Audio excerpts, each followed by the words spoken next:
something crazy is happening with live music.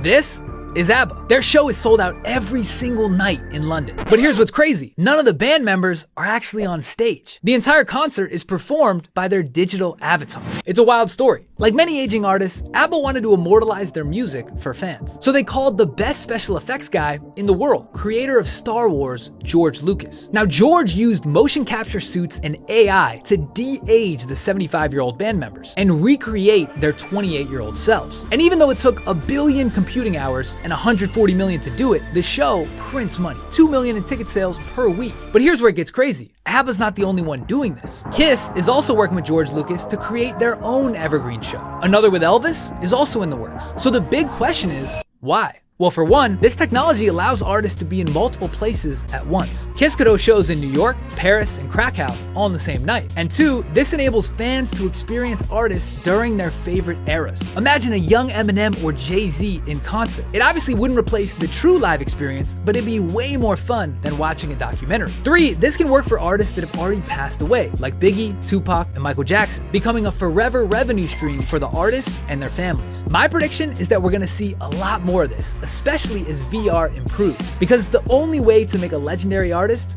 truly immortal.